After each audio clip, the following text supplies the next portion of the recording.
પંખીડા તો ઉડીને જાજે ગામે ગામ રે, દેશના બાળકોને કે જે ભણવા આવે રે. राष्ट्रीय शिक्षा नीति 2020 आर्टिफिशियल इंटेलिजेंस और मशीन लर्निंग के जरिए बच्चों को पढ़ाने के लिए बढ़ावा देती है। आपने मेरा भी क्लास ले लिया आज।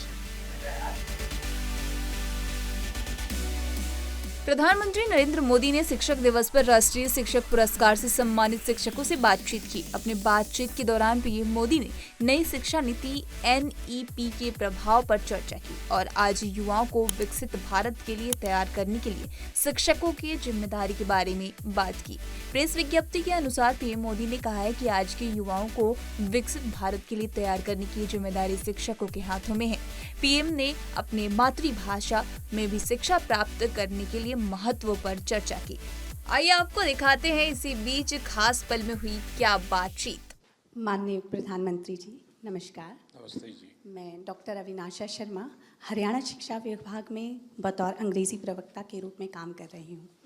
माननीय हरियाणा के जो वंचित समाज के बच्चे हैं, जो ऐसी पृष्ठभूमि से आते हैं जहां अंग्रेज़ी भाषा उनके लिए सुनना और समझना थोड़ा मुश्किल होता है, उसके लिए मैंने एक प्रयोगशाला का निर्माण किया है। ये भाषा की प्रयोगशाला न सिर्फ भाषा अंग्रेज़ी भाषा के लिए तैयार की गई है, बल्कि क्षेत्रीय भाषाएं और मातृभाषा दोनों का ही इसमें समावेश किया गया है। महोदय, राष्ट्रीय शिक्षा नीति 2020 आर्टिफिशियल इंटेलिजेंस और मशीन लर्निंग के ज़रिए बच्चों को पढ़ाने के लिए बढ़ावा देती है। इन पहलुओं को देखते हुए मैंने इस भाषा प्रयोगशाला में आर्टिफिशियल इंटेलिजेंस का भी समावेश किया है। जैसे जनरेटिव टूल्स आर्टिफिशियल इंटेलिजेंस के हैं, स्पीकोमीटर और टॉकपाल, उनके ज़रिए भाषा के शुद्ध उच्चारण को बच्चे सीखते और समझते हैं। मुझे बहुत खुशी हो रही है आपसे साझा करते हुए महोदय कि मैंने अपने प्रदेश का प्रतिनिधित्व यूनेस्को, यूनिसेफ, इंडोनेशिया और उज़्बेकिस्तान जैसे क्षेत्रों में, देशों में किया और उसका प्रभाव मेरे क्लासरूम तक पहुंचा। आज हरियाणा का एक सरकारी स्कूल ग्लोबल क्लासरूम बन गया है और उसके ज़रिए बच्चे इंडोनेशिया में कोलंबिया यूनिवर्सिटी में बैठे हुए प्रोफेसर्स और स्टूडेंट्स के साथ बातचीत करते हैं और अपने अनुभव को साझा करते हैं।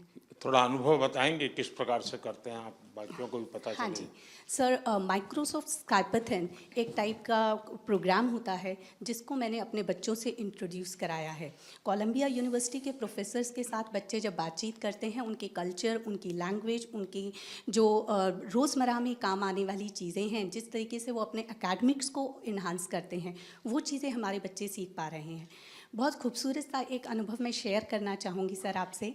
मैं जब उज़्बेकिस्तान गई तो वहाँ से जो अनुभव मैंने अपने बच्चों से शेयर किया तो उनको ये समझ में आया कि जिस तरीके से अंग्रेज़ी उनकी अकादमिक भाषा है, ठीक उसी तरीके से उज़्बेकिस्तान के लोग अपनी मातृभाषा उज़्बेक में बात करते हैं, रशियन उनकी ऑफिशियल लैंग्वेज है, राष्ट्रभाषा है, और अंग्रेज़ी उनकी अकादमिक भाषा है। तो वो अपने आप को इस विश्व से जुड़ा हुआ महसूस करते हैं। अंग्रेज़ी उनके लिए सिर्फ एक पाठ्यक्रम का हिस्सा नहीं रह गई है, उनको ये रुचि बढ़ने लग गई है इस भाषा में, क्योंकि अब ये नहीं है कि विदेशों में ही अंग्रेज़ी बोली जाती है और ये उनके लिए बहुत सहज है। ये उनके लिए उतनी ही चैलेंजिंग है, चुनौतीपूर्ण है, जितनी हमारे भारतीय बच्चों के लिए हो सकती है। नहीं, आप बच्चों को दुनिया दिखा रही हैं, अच्छी बात है। हाँ जी, लेकिन देश भी दिखा रही हैं क्या?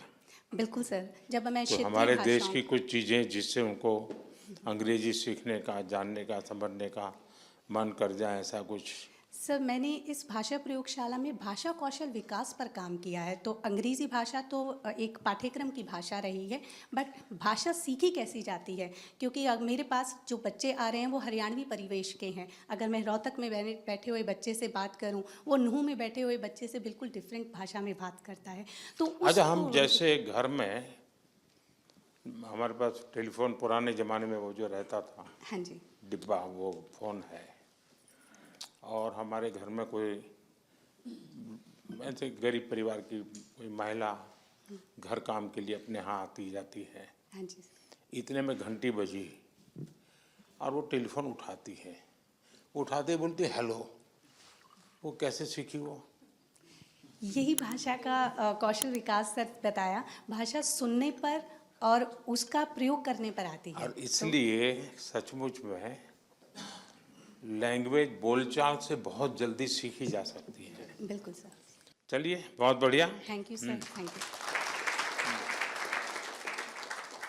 तो आप क्या करते हैं? सर मैं अमरेली से प्राइमरी स्कूल में टीचर हूँ और वहाँ पर श्रेष्ठ पाठशाला निर्माण से श्रेष्ठ राष्ट्र निर्माण के जीवन मंत्र के साथ पीछे 21 साल से काम कर रहा हूँ सर।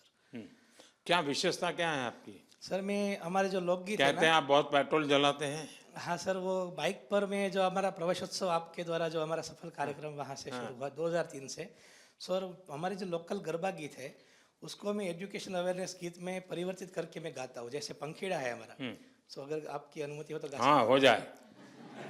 पंखीड़ा तू उड़ीने जाजे गामे गाम रे, पंखीड़ा तू उड़ीने जाजे गामे गाम रे, દેશના બાળકોને કેજે ભણવા આવે રે, મારા ગામના બાળકોને કેજે શાળામાં આવે રે, હે પંખીડા ઓહો પંખીડા पंखीड़ा हो। ये गुजराती बहुत प्रसिद्ध लोकगीत Yes, है। हमारा गरबा गीत। उन्होंने उसको शब्द बदल Educational दिए हैं awareness में। और वो कह रहे हैं कि बच्चों को ये गीत से बताते हैं कि अरे भाई तुम स्कूल चलो, पढ़ने के लिए चलो। मैंने अपने अपने तरीके से Yes, वो sir। कर रहे हैं। और सर 20 भाषा के गीत भी मैं गा सकता हूँ।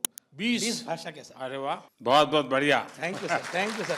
सर एक भारत श्रेष्ठ भारत, हाँ। यही मेरा जीवन मंत्र है सर। चलिए, बहुत और अच्छा। सर 2047 में विकसित भारत बनाने के लिए भी और ऊर्जा से काम करूंगा सर। Thank you sir.